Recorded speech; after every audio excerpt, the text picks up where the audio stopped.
我哋咧即將咧就會變成一個圓桌討論嘅時間㗎啦，咁啊亦都邀請翻咧今朝早我哋嘅各位嘅嘉賓出到台上邊嘅分別啦，我哋有 Professor Wong 有請，跟住有 Dr. Ng， 亦都有 Dr. Kwok。咁啊，當然啦，亦都我哋有人際輔導中心嘅服務主管陳思韻女士擔任今次圓桌會議嘅主持人嘅。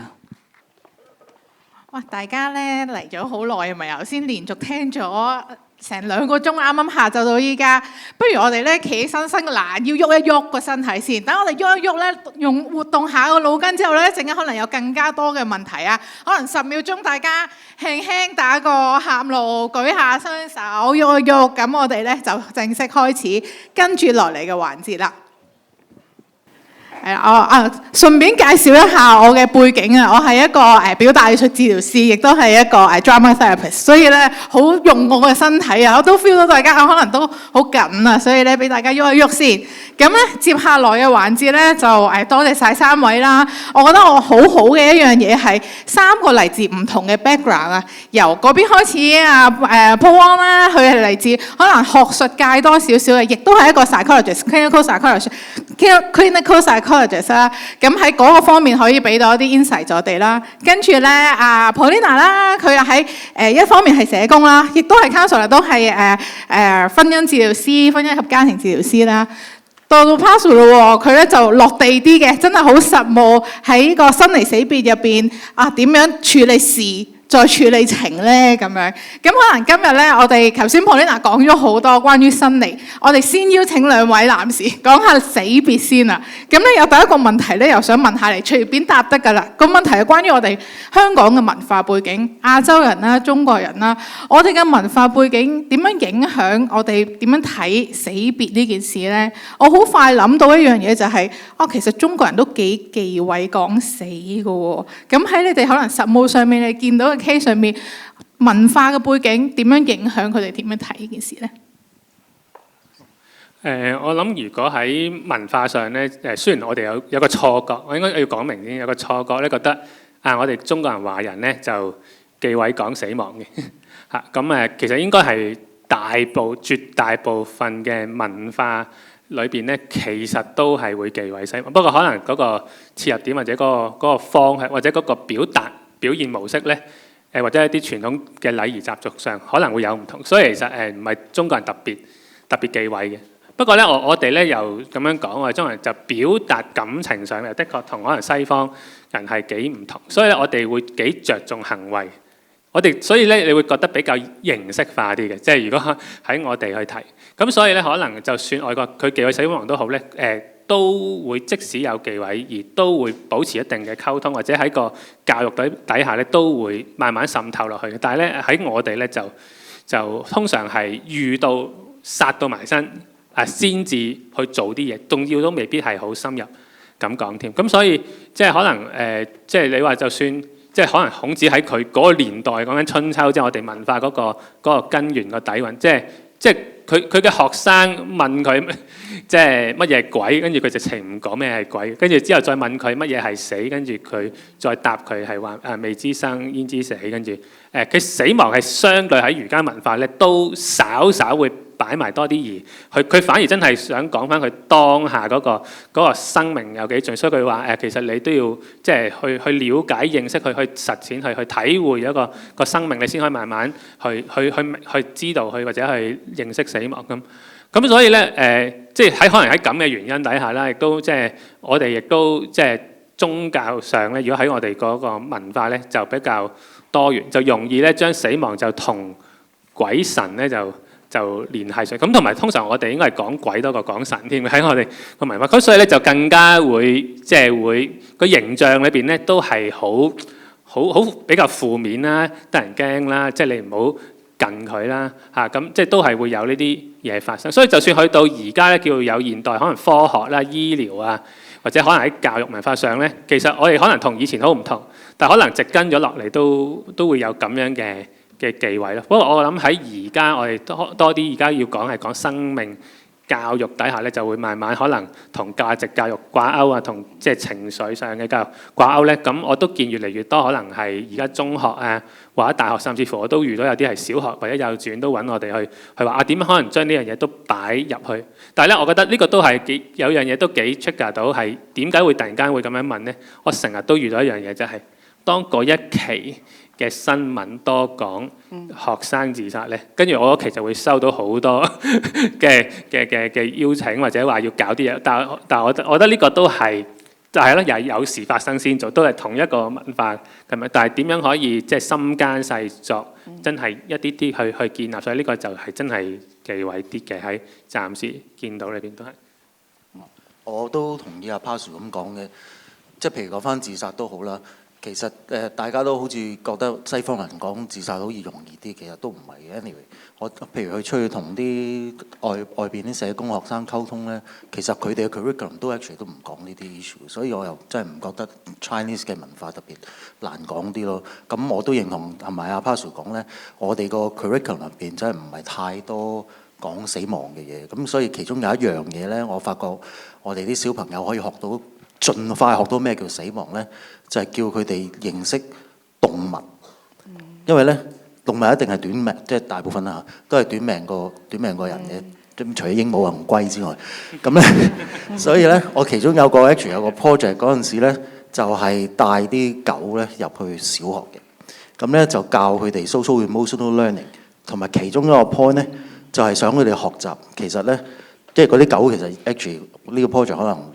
六年前開始嘅，其實好多入去學校嗰啲咧都已經過咗身。咁但係咧嗰啲同學仔咧，有時都仲會寫翻封信咧俾個狗主，話好掛住隻狗。咁我哋咧都要話翻俾聽，其實隻狗走咗㗎啦咁樣。咁希望佢 through 呢個 process 其實就係學識珍惜生命咯，同埋生命好短暫。咁呢個係一個幾好嘅 death education 嚟嘅，其實。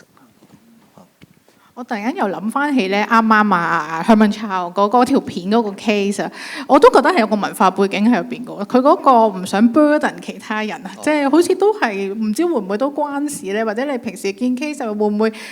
本地都多呢類嘅 case， 可能話唔想 burden 其他人啊，所以唔講啊，或者收埋多啲啊，或者唔單止係關於死別嘅，新嚟又會唔會咧？問下大家。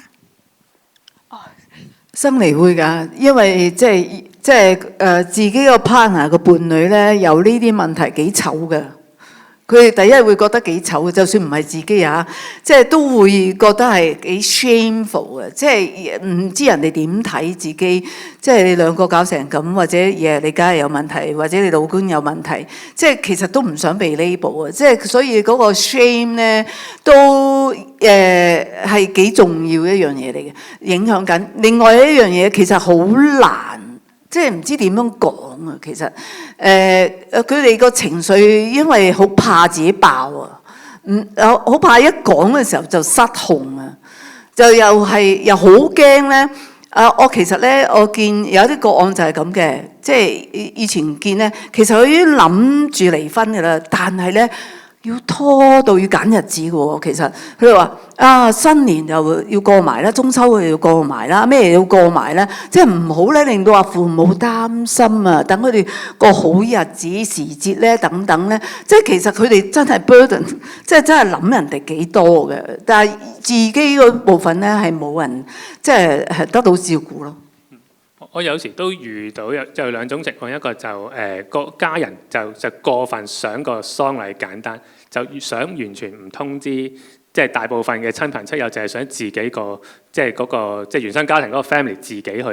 過咁。咁但係事實上我又知道咧，當嗰個先人其實佢身邊都有唔少即係親朋好友嘅。咁當然如果佢係即係 finance 嘅問題要細搞，咁就另一件事啦。但係如果唔係咧，其實原來好多時就係佢最唔好似覺得會麻煩到人咯，人哋嗰個老人家都出入都唔方便啦，或者邊個咁樣。咁但係其實當我有時去講多少少其實佢哋都可能好想見，即係唔係見啦，即係最後一程送佢最後一程嘅，同埋可能佢都即係其實可能咧先人都有一啲佢自己嘅即係生前有啲即係幫過嘅人啊，或者有啲地位上咧，其實即係大家其實嚟到咧係都係想關心翻或者去即係懷念翻佢。咁當然咧喺我自己心裏邊都知道，其實可能呢個家庭咧都需要多啲人去知道發生呢件事，真係 alert 到，跟住而真係有啲 support 俾佢哋啦。咁另一種咧就幾明顯，就亦都同可能阿 Paul 即係嘅研究有啲相關，因為其實我遇好多時自殺者嘅所謂基本上屋企人真係完全唔想俾人知嘅，即係唔係唔邀請俾人聽，就算以後啲人問翻都唔會講。咁當然呢個有少少可能文化上佢覺得嗰種羞愧啊，咁但係亦都可能就係文化或者各方面原因咧，即係真係被剝奪嘅哀傷㗎嘛，呢個係。咁所以呢個都好多時我哋都雖然我話我喺即係技巧上我可能話遺體修復俾佢去睇啊，其實佢可以見人嘅，但係實際上佢自己心理個關口都好大嘅，咁所以點樣可能同佢哋傾嘅過程啊，其實都要俾佢知道啊，其實嗰個即係自殺唔係一個好羞愧，而係我係即使佢揀咗呢個選擇係點樣去尊重，而我哋話可能即係生命可能喺嗰刻我哋都要即係去俾翻即係大家有個回顧翻佢嘅唔同嘅片段，可能佢有嗰個情緒病嘅困擾啊，或者各方面可能係有嘅，但係我覺得即係佢成個 life 經歷過咁多嘢，或者有唔同人同佢有呢個聯繫，都值得有嗰個真係嗰個即係個 ceremony去俾翻佢咯咁樣。咁啊，我又問下一個問題啊。咁喺處理分離啊、哀傷嘅時候，我哋發覺啊，有啲人好似容易啲 move on 啲嘅。有啲人好似好容易就係 stuck 住嗰個位，可能需要多啲人幫手嘅，或者佢自己都比較難處理到嘅。有冇一啲可能 factors 啊，或者有冇留意到啊咩人傾向係可能難啲 move on 啊？會唔會有啲data 數據啦？又或者頭先其實 Paulina 講過好多關於 attachment 嘅嘢啊，會唔會有啲 attachment 嘅 style 又會有關係咧？咁我知 Paulina 有 clip 咪嘅，咁所以可能阿 Paul 可以 keep 翻一支咪，我哋應該夠咪用嘅。我都唔記得咗自己有 clip 咪。望我嗱我覺得會有啲關係嘅，即係如果係即係我哋剛才講嗰啲安全型啦，即係等等咧，因為我哋講咧佢自己係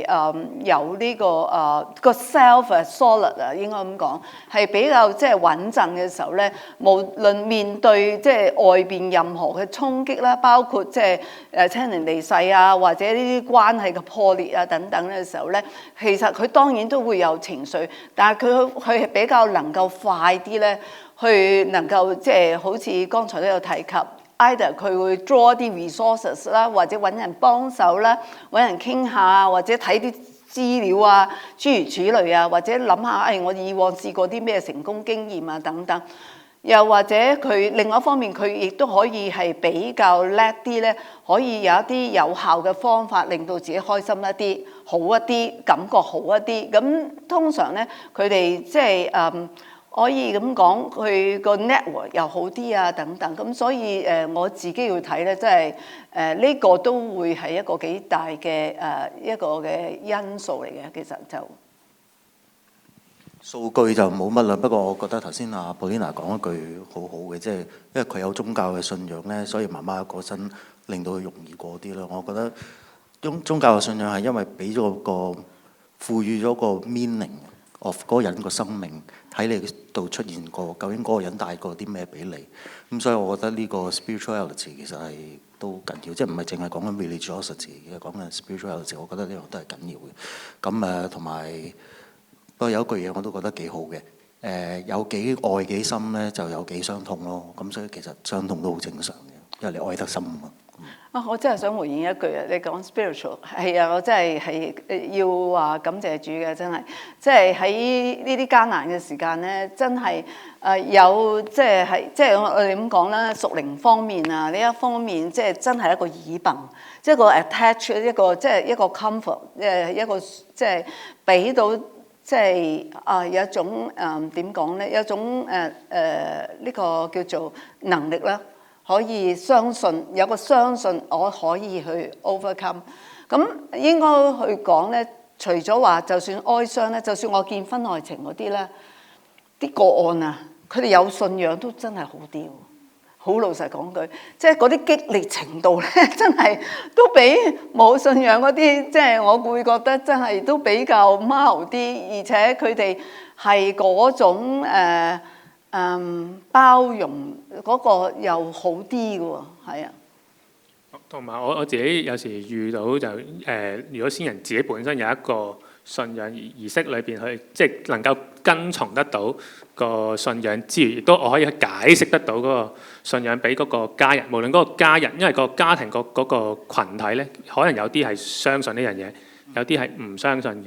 咁但係佢唔相信，唔需要俾佢去，即係叫佢逼佢信，而係佢要去理解，可能先人喺佢嘅信仰，或者因為信仰因為基本上信仰係絕大部分咧係可以解釋到佢將來嘅去向，但係如果冇信仰，人死如燈滅咧，就有啲難嘅。咁而有呢樣嘢而解釋得清楚咧，個家人咧其實佢自己嗰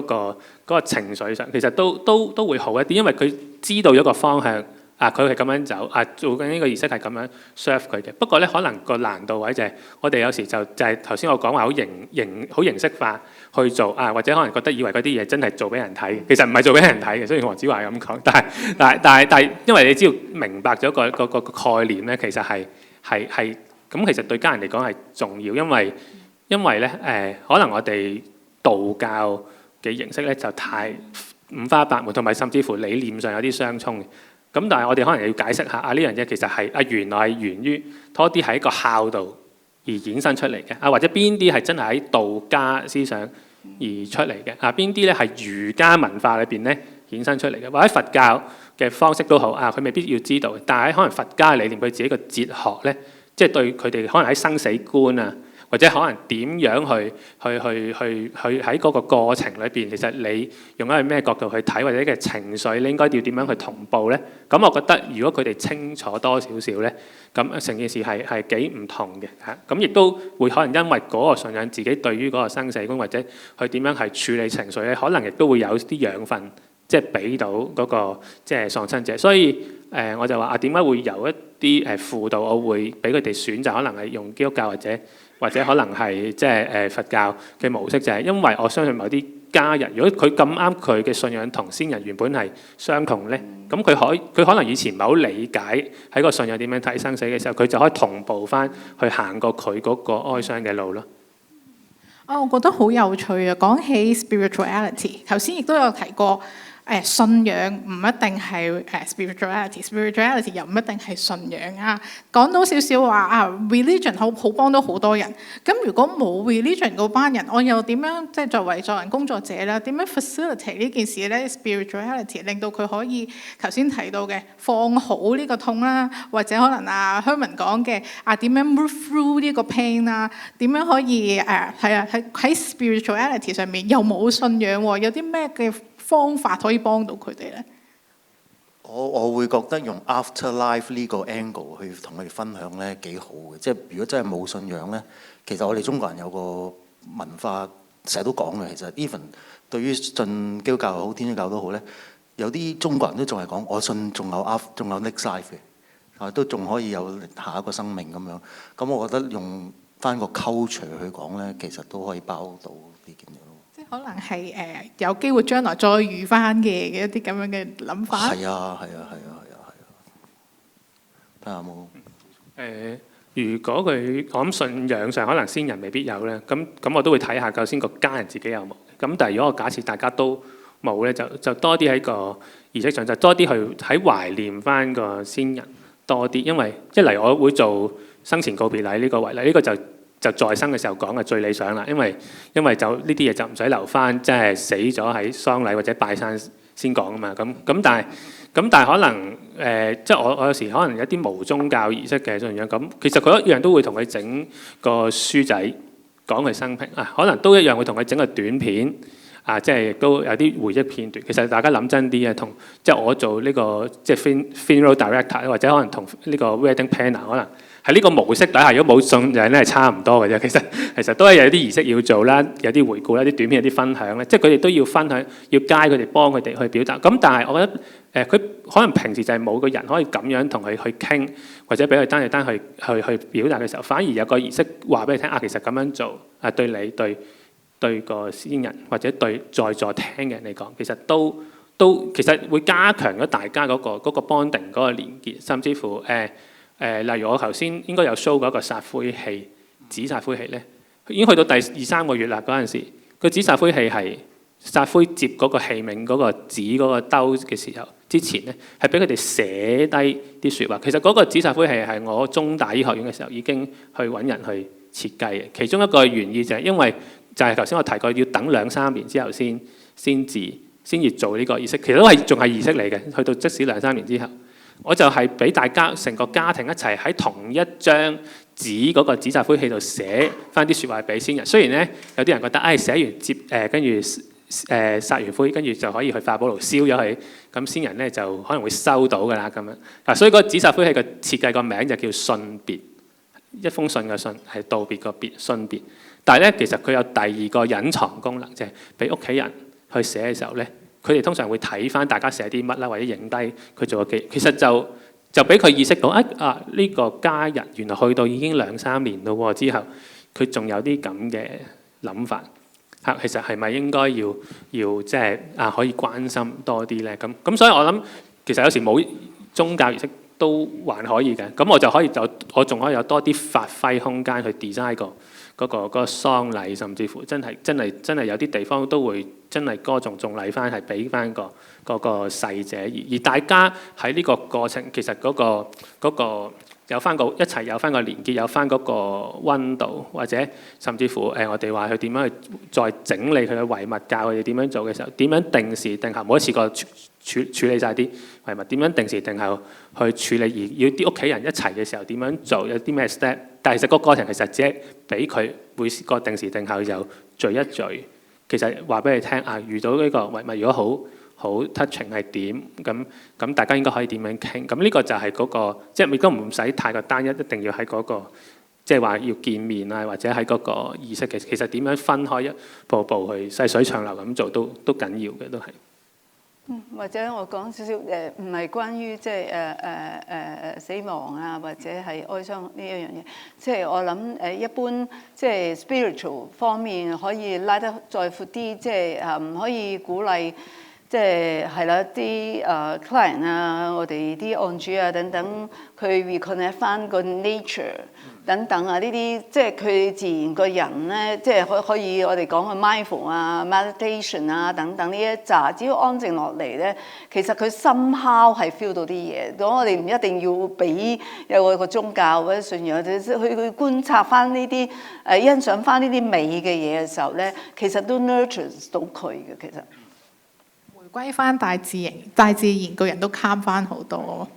好啊！我想呢度 pause 又睇下咧，台下有冇人有問題先，因為咧都唔想一輪嘴我不停咁樣問問題。係嗰邊有喎。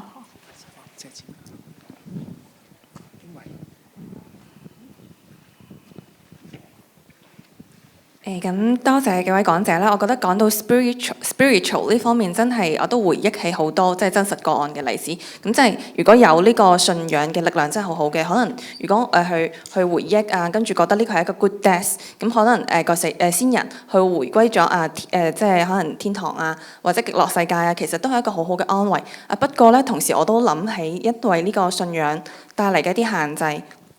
例如咧，可能基督教徒咁，佢會覺得我結咗婚唔可以離婚嘅喎，即係我唔知係咪所有都係咁，但有可能佢確實係咁覺得咁樣嘅。咁之後佢就好似都冇咗嗰個阿 Paulina 講過話，我究竟係 stay or leave 嗰個 choice 冇 choice 啦。咁就算佢之後去build up 佢個 self 啊，去擴展佢嘅生活，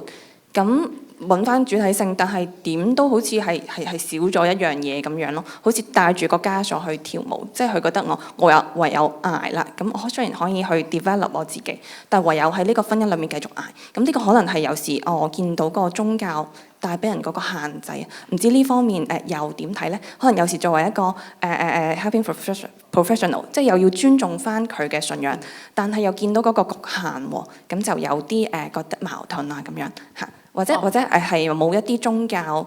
其實都有時可能未俾淨係婚姻，可能其他方面有時都見到有一啲限制啊，咁都睇下大家有冇啲分享咁樣。多謝晒。講下我前事少少嘅經驗啦。當然我唔係牧師，傳道人，即係我唔敢亂去曲解嘢啦。不過即係我其實都唔少啲 couple 都係有呢個信仰有呢個問題嘅，即係咁樣，即係所以就算有信仰都唔係免疫嘅嚇，即係咁樣講，都會有軟弱嘅時間，應該咁講，係啦，咁所以咧就我見到咧就係嘅。我同意，即係信仰喺另一方面係會令佢哋諗多咗嘅，係會諗多咗呢個 consideration 啦。阿牧師點講乜乜乜咁樣嘅。但係我而家亦都去留意到、觀察到，亦都係比較 open 嘅，應該咁講，係啦。就算教會都係嘅，要真係要睇個性質啦。即係如果其實係啦，即係人唔可以分開，但係如果真係佢係我哋講係背叛不忠呢個 adultery 嘅時候，其實係個當事人，老實講，其實都犯咗聖經所講嘅，係咪啊？即係大家明我講咩啦？係咪啊？所以其實如果唔係個 partner 佢自己選擇離開，其實係個 spouse 佢自己個愛意者，其實深刻佢係自己 commit 咗個先㗎嘛，係咪？佢自己佢個不忠嘅時候，當然我哋會話睇下佢會唔會有悔意咯。我哋都唔會話哇咁去commit咗個即係先嘅時候咁樣咁就可以可以離婚，即係等等係可以嘅。其實而家喺就算喺教會裏邊，如果係唔係太太自己無端端話乜係個先生，佢係悔改都唔悔改，佢一定繼續係咁嘅時候，係有選擇嘅，係可以嘅。其實都唔係冇嘅。佢經過牧師嘅輔導去傾講等等，而個當事人佢自己真係冇悔意啊等等諸如此類咁樣咯。喺呢啲咁嘅情況努力過之下咯。我覺得啱啱嗰條問題咧有趣嘅位係咧，我哋見到信仰啊、習俗啊，佢係有好處幫到嘅時候，但係同一時候兩邊好似雙面人咁樣嘅，亦都會有啲時候係幫唔到件事，反而仲差咗添。又令我回想啱啱阿 Herman 講自己仔仔離開，佢嗰段時間甚至係 hate God 嘅，佢係討厭咗自己信仰，佢有啲可能想離開呢個信仰添咁樣。又問下會唔會有可能其他例子，或者你有見過嘅關於信仰啊、習俗啊，反而係令到個 client 更加辛苦嘅，幫唔到手嘅。咁如果我哋做人工作者又可以點樣做咧？我想首先答多句剛才個朋友先，即係我話先咧就係即係其實聖經所講嘅犯奸淫咯。係啦，補充完畢。即係我先就係咩咧？就係聖經所講嘅犯奸淫。喺呢啲咁嘅情況之下，係唔悔改嘅時候，佢其實係可以選擇喺而家係比較開放嘅即係情況之下咁。我啱啱冇問題就話宗教啊、習俗啊點樣可能有啲時候會幫倒忙嘅，有冇啲例子可以分享？又醒起破地獄嘅辯句，其中一個金句祖師爺唔中意啊嘛。咁有啲時候就係可能啲習俗令到本身可能多啲選擇嘅時候，又冇咗個選擇。你有冇啲例子可以分享下？我原本想遞個咪俾阿 Paul 嘅，不過你咁樣講完我就答咗先咁就。首先咧，祖師爺係咪真係唔中意呢個？仲可以即係諗下嘅，諗下即係其實係有女道士嘅。其實就算以前都係咁，呢個我唔討論呢個。但係咧我想講即係嗰個宗教矛盾咧，就其實我都會遇得多嘅。講真嗰句但係我諗喺我嘅立場，我係盡量想喺嗰個宗教上，因為如果既然其實我嘅真正服務對象應該喺個先人嗰度嘅，咁但係現實喺我面前嗰啲咧就生人嚟嘅咁啊，咁所以我都會想大家調整翻，就係其實去翻即係先人原本嗰個信仰先啦。之後即使可能你個別嘅家人個信仰同即係佢之間原本所選擇嘅有矛盾都好，即係大家可唔可以去攞嗰個最大公因素咧？我係盡量攞係嗰個信仰裏邊相對係能夠真係真係 serve 到嗰個即係先人嗰個去向即係為先咧。咁所以我自己都係基督徒雖然都有人問過話，咁我係咪唔應該做即係中式嘅信仰。首先我要澄清咧，就我唔會係做嗰個中式信仰，我係安排人做嘅啫嚇，即係我都係要揾道堂啊，要揾寺院裏邊即係相關入得殯儀館去做開嘅人去做。咁但係我一定要清楚晒每個信仰嗰個做法嘅。何況其實我都唔止主力做呢個叫做4大信仰嘅，就算其他信仰猶太教啊，其他嗰啲我都或者有啲韓國嘅宗教嗰啲我都試過，好特別嘅啊。咁但係我諗喺個過程嗰度就係即係點樣盡量攞嗰個即係信仰本身，即係比較喺即係對於生死觀或者喺個喪禮啊或者比較美好嗰面去呈現翻俾嗰個家人，而唔係將宗教之間嘅矛盾去再催化出嚟啊！呢個即係我一定會知道邊啲位一定會中招嘅時候咧，就更加要避重就輕去做，因為我希望即係佢哋都知道喺無論喪禮當時定係成個過程咧，先人唔係人死如燈滅，今日既然有信仰，其實佢喺天上佢都係好想去大家係好嘅，或者可能即係佢想大家係幸福嘅，或者有啲人會覺得係想係保佑佢哋嘅，或者祝福翻天上，而唔係喺嗰度產生更加多嘅矛盾同火花。所以宗教係嗰個載體帶住佢哋過去，但係呢個載體嗰個推動者其實都係無論喺我做安排嘅人又好，家人其實都係一份子嚟嘅嚇。我都唔需要同佢角力嘅嚇，但係可能喺呢個捏住呢個載體一齊去過渡嘅時候，就我要捏住大家去做，而減少我明知會撞車啊，或者會棘住嘅地方，我就盡量就係咯，我都係偏向以先帶後跟，即係先帶咗大家向嗰個方向一路行，而慢慢再跟進佢哋情緒上嘅需要。咁呢個就喺佢處理頭先講嗰個宗教上可能出現嘅矛盾，就我有時會用呢啲嘅做法咯，就。我又覺得啱啱捉到個字就係到最尾咧，其實都係講緊先人嘅保佑啊、個祝福啊，嗰個心係更加重要。好啊，咁咧問可能台後面有問題喎，有幾條問題喎，可能攞個支咪先。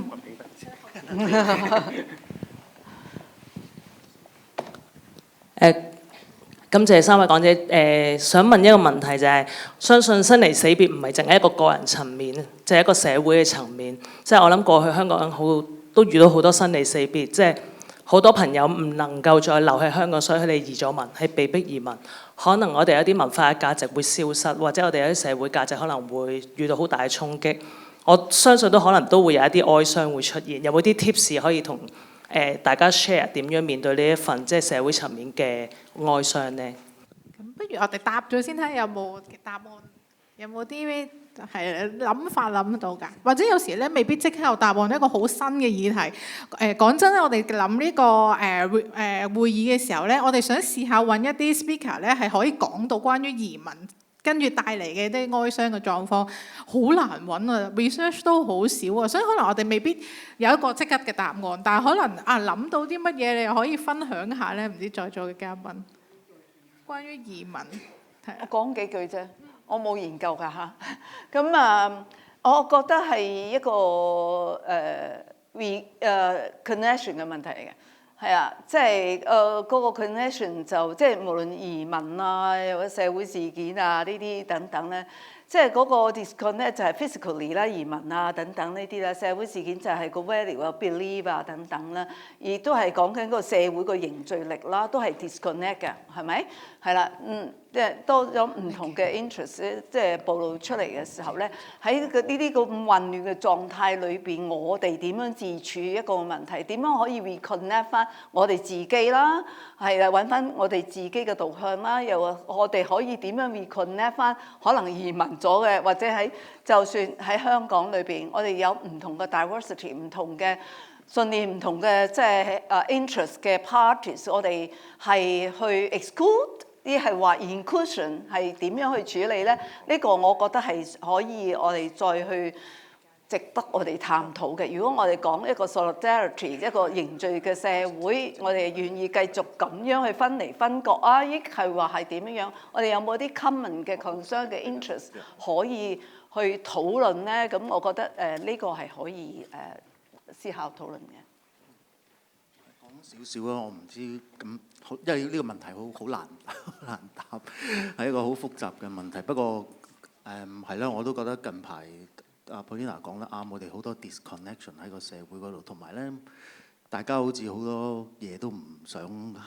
physically 喺度 discuss 咁樣樣咯。咁但係我近排我做咗幾樣嘢幾開心嘅。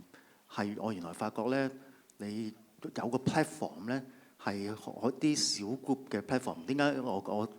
希望大家唔好介意，我想講翻我本書。咁我近排咧，我唔係賣廣告嘅真係咪？可以嘅，可以嘅。但係本書咧去咗成6-7次嘅 book sharing 咧，發覺喺啲好 bottom up 嘅環境之下咧，啲人好肯講嘢。因為原來我發覺近呢幾年香港人真係冇乜空間去講嘢。咁我試過。喺誠品有講過啦，喺一啲獨立書店有講過啦。我對上一次最開心係咩呢？就係同一班深水埗嘅無家者去講呢本書。哇！你講個好唔夾嘅，即係同無家者去講書後感喎。咁我都唔知點講嘅其實。但係點解之前一講嗰呢個 topic 啊，講咗啲離別啊、分離啊、俾人遺棄啊呢啲咁嘅 topic 呢，原來成紮男人好多嘢講。跟住咧就變咗 create 咗個好好嘅 brotherhood 出嚟。咁嗰啲 connection 其實係要 bottom up 嚟做嘅，即係我覺得 top down 真係做唔到。咁所以我估要揾人帶下頭去講。雖然嗰套破地獄套戲又係其實又做咗一個好好嘅 connection。唔知點解咧？一開場已經有人開始喊，都未咩咁樣。都未，就已經有個 anticipated brief 你明唔明啊？直情未熄燈已經開始有人喊啊咁所以我覺得其實我哋近呢幾年咧，我哋 suppress 咗我哋啲 emotions 好多。And then 最 worst 係咩咧？其實香港人嘅精神健康真係差。我哋嗰陣時講緊7個有1個，我而家發覺應該可能4個有1個有 issue。咁所以希望大家要 reconnect 啦。有好多 issues 可以再 reconnect 嘅。我而家咧又同一啲愛護動物嘅機構咧，推動緊一啲動物嘅權益，咁呢個都係一個 issue 嚟嘅。因為近排好多虐殺動物嘅事件發生啦，咁其實我哋做咗個聯署啦，就希望政府早啲 pass 呢個叫做 Animal Welfare Ordinance 啦，動物權益嘅法例啦。咁呢啲 issues 其實可以再將唔同嘅課題去 reconnect 喎。poverty 我哋又可以 connect 啦。咁所以靠大家，我哋呢啲有心人士，禮拜六都嚟聽 talk 嘅都係啲有心人。所以咧，我哋就用我哋嘅方法，自己帶起一啲可以 reconnect 嘅一啲 issues 出嚟咯。我自己起我又諗到一樣嘢，即係 reconnect 嘅時候，即係我哋話，即係我哋嘅社會好似disconnect fragment 咗，我哋需要bottom up 去揾啲位去建立翻一個 safe 啊。即係因為我哋要 connect 係要一個 safe 嘅 environment 先得，有 trust 啦，即係一樣啊！即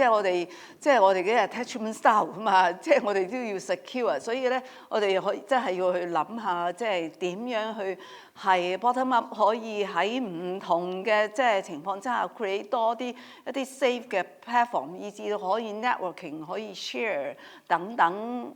可以呢個即係可以係諗下嘅策略嚟嘅。我仲諗起咧，搞呢個會之前咧，同 Paul Wong 傾偈咧，佢話原來好多 Con U 嘅輔導嘅學生咧，其實已經分散世界各地，佢哋都移民咗。其實喺移民咗嘅香港人，如果佢哋想揾翻母語去做輔導咧，好多我哋香港人都已經喺晒世界各地可以做揾翻佢哋嘅，甚至乎我哋自己 resource 都可以做 online counseling， 可以揾翻我哋做都可以嘅。咁所以其實好多唔同嘅resources 啦，你哋都可以揾翻咯咁樣。咁頭先我記得好似仲有一條問題嗰邊啊，咁可能最後兩題，最後一題係最後一題啦。咁啊，把握呢個機會，你嘅問題係？唔好意思，想問翻少少婚外情嘅情況。咁因為頭先聽到咧，Paulina 有講到關於即係好多 rebuild 個 relationship 啦。咁萬一如果個即係伴侶係已經離世咗，先發現佢有即係不忠或者係背叛，咁其實呢情況又應該要點樣去處理？係咪都仲要同佢講一啲 forgiveness 啊？定係還是係又或者好似頭先你即係提到啊，如果佢哋肯坐低傾咧，可以 rebuild 到 relationship。咁如果佢哋唔肯坐低傾，咁其實嗰個離別係咪同哀傷嘅輔導又真係嘅即係個都有大同小異嘅處理方式？唔該晒。喂，可能我哋3個都啱答啊！話即係離世咗先發現呢個天大嘅秘密，成日都遇到嘅。真係我都未遇上，即係不過我覺得即係首先第一樣嘢，如果人已經過咗身啦，老實講句，咁即係講關係就係即係嗰種嘅處理就唔係個 physically 等等嘅，而係真係喺自己裏邊嗰種嘅感覺。咁我諗呢一方面都需要輔導嘅，即係原來俾人呃咗一世，即係呃咗一世，呃足一世半滿足一世嘅時候咧，嗰種仍然嗰種被遺棄啊、被欺騙啊等等，其實仍然係需要處理嘅。即係只不過咧，就可能係冇咗我剛才嗰扎嘢咯。即係話即係要點要 review 啊等等。當然佢能否原諒咧呢一樣嘢咧，我真係覺得咧，即係我而家都好難去定斷嘅。不過只不過就話即係我哋都去尊重個即係離世者啦，尊重佢。可能佢當刻有呢啲事、呢啲問題，我哋剛才講嘅婚外情有好多原因引致㗎嘛，唔知喺乜嘢嘅情況下先去出現等等。或許我哋用呢個角度咧，就多過淨係哇你係衰人等等乜乜咁樣，可能即係用呢個角度褪後少少，可能佢有好多嘢好多難處不外為之，而我當刻我係可能我睇漏咗，我冇aware 到呢啲問題等等諸如此類都唔定。咁我相信喺呢個情況只係話即係好遺憾，係遺憾知道有呢一件事，點樣將呢個遺憾去處理，就係留翻生者自己即係要去 process 咯，要去處理咯。另外第二個問題係咩話？唔記得咗。有2個問題，好似剛才。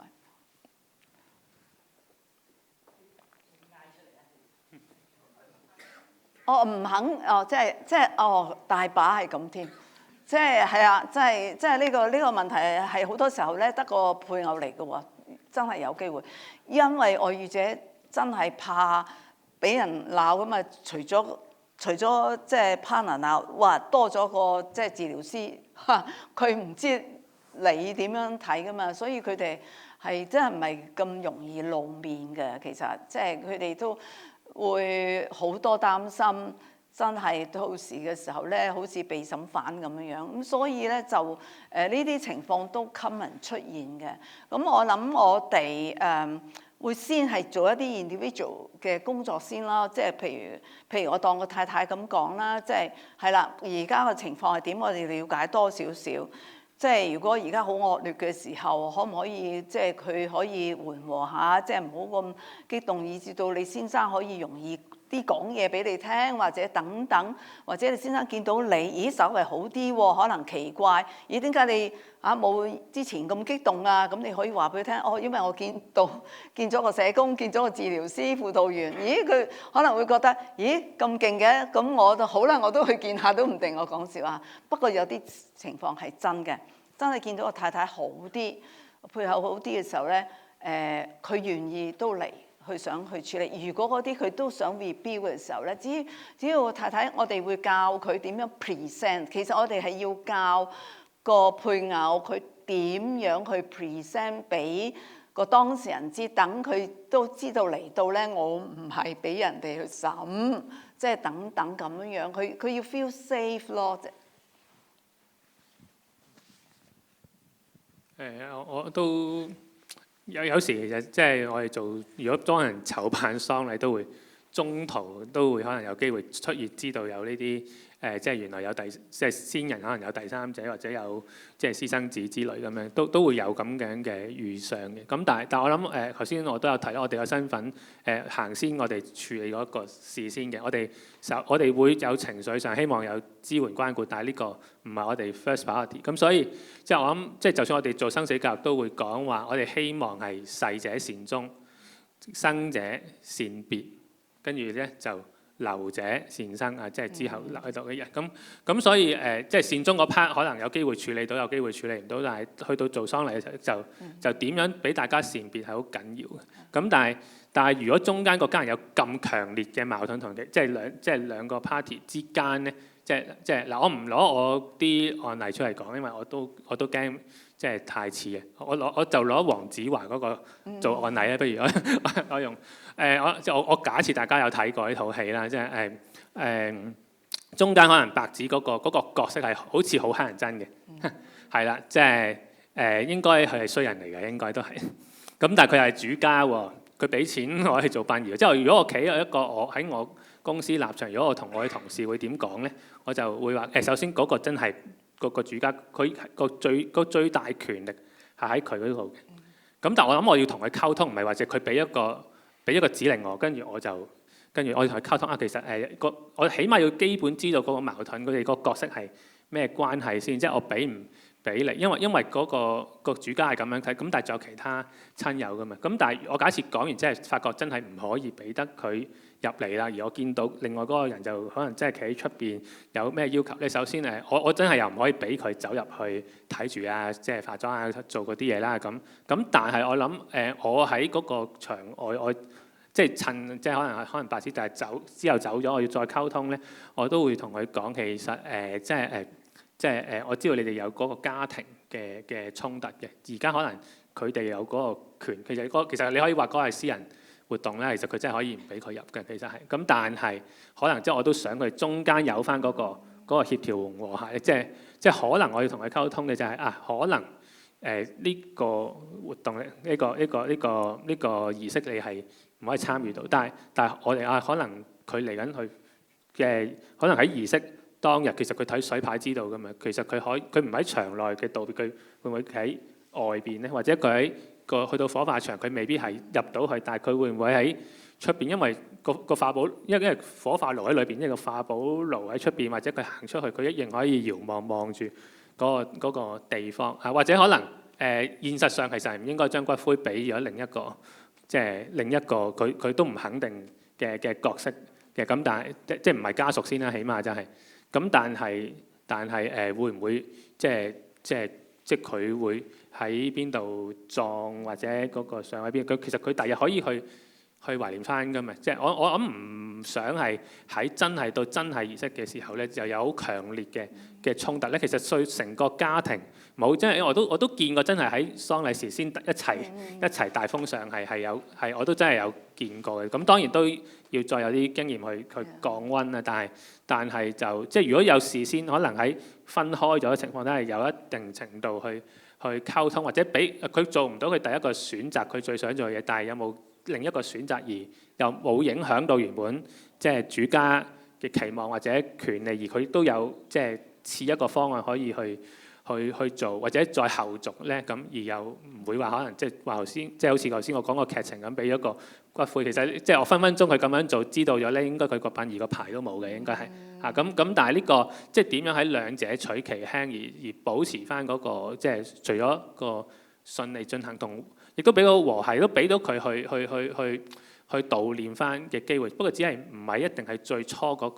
個期望嘅嚇。即係我哋俾多頭先我都講我做喪禮嘅嘢咧，都係要俾人有選擇嘅。如果選擇未必喺傳統嗰個框架裏邊，我哋可以俾另一個即係另一個進路俾佢去悼念翻先人，或者去送別。即係而佢亦都有個機會喺佢之後真係我話善生嗰個位，佢可以即係佢喺另一個層面再同翻先人聯繫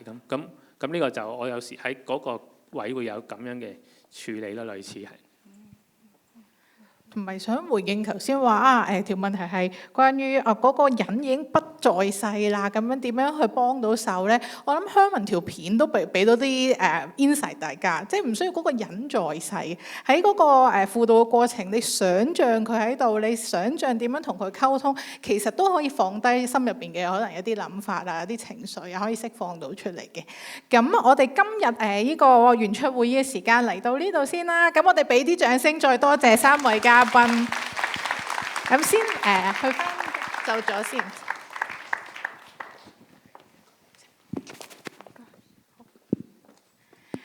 咁咧，我最後可能5分鐘時間左右。咁咧，頭先咧，Paul Wong係咁講話咧，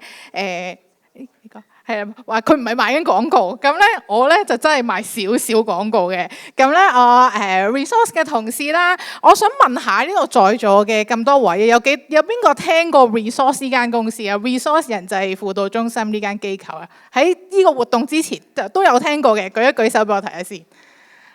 都有唔少啊，原來比我想象中多喎。因為我哋機構咧比較默默地喺度做緊一樣嘢，就係希望可以提供到啦專業嘅輔導服務啦，亦都可以負擔到嘅，我哋受惠嘅對象都可以負擔到嘅。咁你可能問，即係幾錢一節啊？有幾負擔到啊？咁依家咧，我哋只需要100蚊就可以喺頭一節嘅輔導。咁可能咧，你話唔關我事，我唔需要輔導啊。不過可能你聽一聽咧，就係會唔會你身邊有啦，或者可能你服務嘅對象會唔會有需要接受輔導咧？咁我哋係非牟利機構啦，咁好多謝有啲唔同嘅基金嘅資助，我哋先可以做到價錢咁平啦。咁除咗頭嗰2節之外咧，其實往後咧，我哋嘅價錢都係跟翻家庭收入去嚟定翻嘅。咁最平咧係450蚊，而我哋基本上有接近7成啊嘅 client 都係收緊450蚊呢個最平嘅一個輔導嘅收費嘅。咁我哋機構喺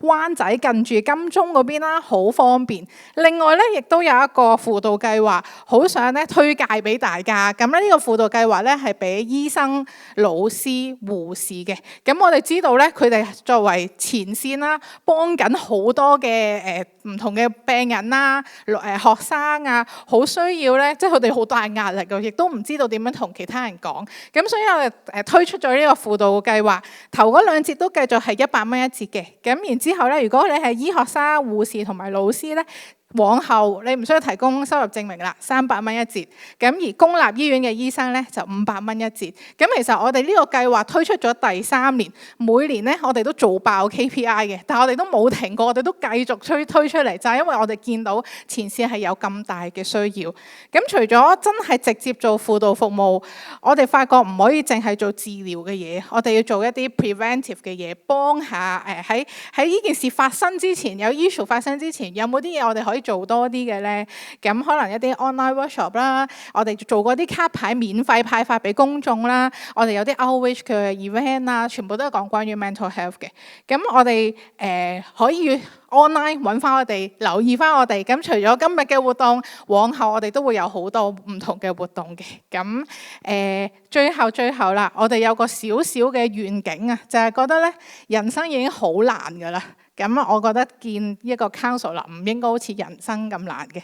香港咧嗰個快樂指數咧每年都喺度跌緊嘅。其實唔知大家知唔知依家跌到幾多分？或者你唔好諗依家幾多分啦，你問你10分滿分，你自己心入邊諗你有幾快樂咧？咁香港呢個最新嘅分數咧都係5點幾嘅啫，即係可以瀕臨呢個合格邊緣啦。我諗我哋冇辦法令到香港人好快可以快樂翻，但我哋嗰個少少嘅願景就係希望咧可以陪佢哋過到一啲難關啦，陪佢哋喺一個唔開心嘅狀態之下，點樣可以繼續嘅人生咧？因為我哋覺得自殺嘅 case 真係一個都嫌太多。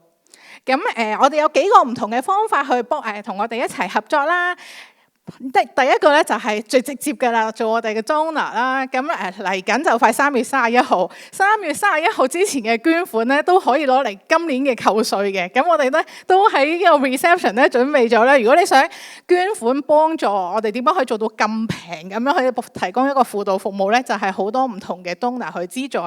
第二咧做我哋嘅 partner，呢個咧我都覺得好有趣，好想推介俾大家嘅。好多唔同嘅機構咧，其實佢哋未必可以請到好多輔導員去做輔導服務啊，而我哋自己條 team 咧，其實有20幾個，唔單止係輔導員，有輔導心理學家啦，有家庭及婚姻治療師啦，我自己係一個expressive art therapist 啦，其實有好多唔同成 team 人嘅都可以提供輔導或者心理治療嘅專業人士嘅。咁啊，舉個例子，究竟點樣做我哋 partner 咧？有一間機構咧，佢哋做migrant worker 嘅，或者 domestic worker 嘅，咁可能佢要一啲講菲律賓語言啊、印尼語言啊嘅輔導員，佢冇辦法請好多個嘅，咁佢就同我哋合作，都用翻一個好優惠嘅價錢，我哋提供上門嘅服務，亦都有啲機構咧係同我哋一齊合作寫一啲合作嘅 funding proposal 啊，咁可能我哋就做咗其中一部分嘅工作，就係專係做輔導。咁你哋亦都可以有其他唔同嘅工作。咁我覺得一個合作嘅模式咧，可以幫到呢個世界上或者香港呢個社會上更加多嘅唔同嘅人。而我哋個目標咧就係 Together we build a better mental health community。最後啦，就係做我哋嘅 volunteers。我想講今日咧，其實真係 staff 嘅同事咧得4位咋，但係你見到好多唔同嘅人喺度幫我哋手啦，無論 reception 啦，有時影相啊，帶出帶入啊，全部都係我哋嘅 volunteers。咁我想借大家嘅掌聲，俾個熱烈嘅掌聲，我哋今日勞苦功高嘅一班 volunteers。咁唔阻大家時間啊，我想邀請大家填翻呢個活動意見調查表，俾啲意見我哋。咁我哋今日活動完畢，咁就俾翻時間 Brad。好，咁喺度咧，再次多謝晒現場所有嘅朋友咧，亦都多謝晒所有嘉賓，多謝晒 Peggy， 同埋多謝晒所有義工出席我哋今日嘅活動。我哋今日嘅活動咧已經去到尾聲啦，多謝大家嘅參與。希望你哋今日咧攞到啲寶貴嘅資訊，而且咧可以帶到去你身邊，可以幫助到身邊嘅人嘅。咁記住離開嘅時候喺 reception 咧可以攞翻張出席證書嘅。好，再次多謝晒大家，希望大家有個愉快嘅週末，我哋下次再見，拜拜。